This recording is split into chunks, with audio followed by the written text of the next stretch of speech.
বহরমপুর শহরেই 4 star deluxe premium hotel with luxury and comfort golden retreat.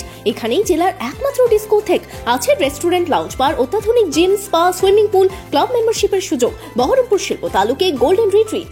Harijan বস্তিতে বহরমপুরে যেটা হয়েছে, দেখুন আমরা যখন মিউনিসিপ্যালিটি চালাতাম, এই বহরমপুর বস্তিতে আমরা যখন চালাতাম, তখন গৃহ আবাস প্রকল্পে সেখানকার গরিব মানুষদের তাদেরকে আমরা ঘর বানিয়ে দিয়েছিলাম, 4 তলা করে বিল্ডিং বানিয়ে দিয়েছিলাম।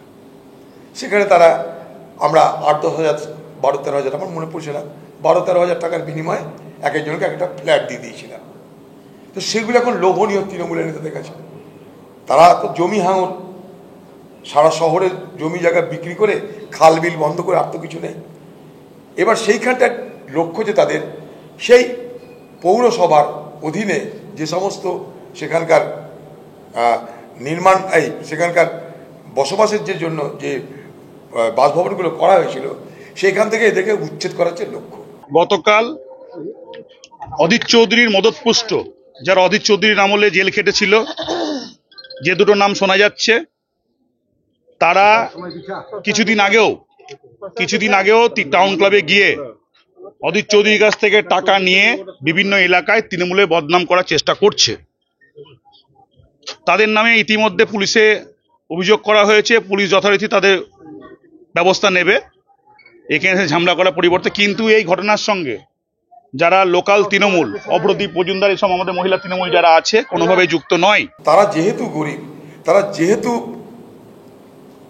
সেই ধরনের রাজনৈতিকভাবে শক্তিশালী নয়, আর্থিকভাবে শক্তিশালী নয়, তাদের উপরে ওখানটা একটা অত্যাচার চলে।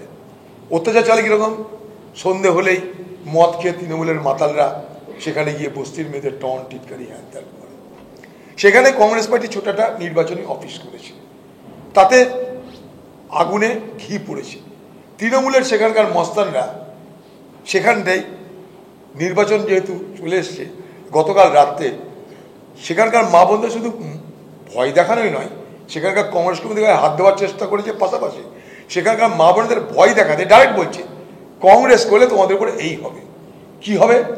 একজন মহিলা তার নাইটি ছিঁড়ে দিয়ে তাকে কি বলবো, তার শ্লীলতাহানির চেষ্টা করেছে। আমি না, সেখানকার মহিলারা বলছে, তারা গরিব পরিবারের মহিলা। গতকাল অদিত চৌধুরী এসে যে একটা পাড়ায় পাড়ায় যেরকম ঝামেলা হয়, সেই ঝামেলাটা অবশ্য অনভিপ্রেত। সেখানে এই ঝামেলার সঙ্গে সন্দেশখালি তুলনা করে, সেই ঝামেলার সঙ্গে মলেস্টেশনের তুলনা করে, সেই ঝামেলার সঙ্গে শ্লীলতাহানির তুলনা করে বহরমপুরের মায়েদের, বোনেদের যে অসম্মান তিনি করেছেন, তার তীব্র নিন্দা এবং ধিক্কার জানায়। সেই পরিবারের লোক সঙ্গে আছে, যে পরিবারকে কেন্দ্র করে উনি অভিযোগ করেছেন। আমার কাছে যখন খবর গেল রাত্রি 12:30 একটা, আমি ছুটে গেলাম। আমি এখানকার এসপিকেও বললাম যে আমি এখানে যেতে, আমাকে যাচ্ছে এই ঘটনা। এসপি বলছে আমি অফিসার পাঠাবো। আর ঠিক আছে, আপনার অফিসার কখন আসবে আপনি দেখুন, আমি কিন্তু যাচ্ছি স্পটে। সেখানটাই অদ্ভুত ব্যাপার, এখানে একটা টাউন বাবু যাকে বলে, টাউনের পুলিশ অফিসার, সে যে মহিলাটার উপর আক্রমণ হয়েছে, সেই মহিলাটাকে ঘরের মধ্যে ঢুকিয়ে একা একা তাকে জিজ্ঞাসাবাদ করছে, যেটা পারে না আইনত। আইনত কি হয়, একটা মহিলাকে জিজ্ঞাসাবাদ করতে গেলে সঙ্গে মহিলা পুলিশ কর্মচারী রাখতে, এটা নিয়ম, সারা দেশের জন্য নিয়ম, এটা হিউম্যান রাইটসের প্রশ্ন এটা। সেই জায়গাটা একটা পুলিশ অফিসার যে মহিলার উপরে শ্লীলতাহানি হয়েছে, তাকে ঘরের মধ্যে ঢুকে একা একা, আর কাউকে ঢুকতে দিচ্ছে না, তাকে ঢুকে তার সঙ্গে তাকে জিজ্ঞাসাবাদ করছে। এটা একটা আমরা প্রোটেস্ট করলাম। বহরমপুরকে নিয়ে এত ছোট করতে পারেন মহিলাদেরকে নিয়ে, এটা আমার ধারণা ছিল না। সেই জন্য বহরমপুরকে ভালো রাখার দায়িত্ব শুধু অদিত চৌধুরীর নয়, বহরমপুরের প্রত্যেকটা নাগরিকের। সেই জন্য উনি ভোট পাওয়ার স্বার্থে, উনি মেয়েদের মাসিহা, উনি ভোট পাওয়ার স্বার্থে যেভাবে আপনার ঘটনাগুলো ঘটিয়েছে, সেটা নিন্দনীয়। এবং যাদের বিরুদ্ধে অভিযোগ, তারা অদিত চৌধুরীর মার্ডার সিন্ডিকেটের লোক ছিল, অদিত চৌধুরীর মার্ডার করতে গিয়ে তারা অনেকবার জেল খেটেছে, অর্থাৎ তারা আমাদের কোনো লোক নয়। এই যে এফআইআর দেখুন, এই যে সেই মহিলারা এফআইআর করেছে, এই যে সেই মহিলারা এফআইআর করেছে, দেখুন কালকে ঘটনা, আজকে এফআইআর নিচ্ছে। তার কালকে এফআইআর নিতে চাইছিল না, এফআইআর নিতে চাইছিল না এখানকার পুলিশ। কি না তৃণমূল দুঃখ পাবে, তৃণমূল রাগ করবে। আবার বলছি বহরমপুরের মানুষকে, প্রতিটা বুথ নিশ্চিদ্ধ থাকবে, কোনো মস্তানি আগামীকাল হবে না। তৃণমূল যদি একটা বুথ দখল করে দেখাতে পারে, আমি রাজনীতি করা ছেড়ে দেব। কালকে কোনো বুথ দখল করতে দেওয়া হবে না।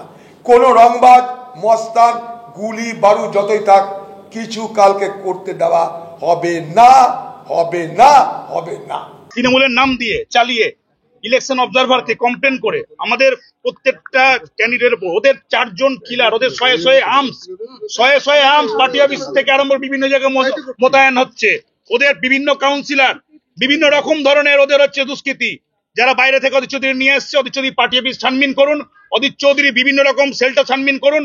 আমরা ইলেকশন অবজারভারকে বলবো, অধীর চৌধুরী যে মাস্কেট সকটে রাজনীতি করে আমাদের তৃণমূল কর্মীদের প্রাণ নেওয়ার চেষ্টা করছে, হুঁশিয়ারি দিয়ে গেলাম, যদি একটা তৃণমূল কর্মীর গায়ে যদি অধীর চৌধুরীর লোকজন যদি হাত দেয়, তাহলে পরে আমরা বড় সড়ো আন্দোলনের পথ বেছে নেবো। কারণ অধীর চৌধুরী খুনের রাজনীতি আমরা বন্ধ করেছি। অধীর চৌধুরী খুনের রাজনীতি এবার আমরা তার কবরে দিয়ে দেবো পুরোপুরি, তাকে ভোটে হারিয়ে গণতান্ত্রিক পদ্ধতির মধ্যে দিয়ে।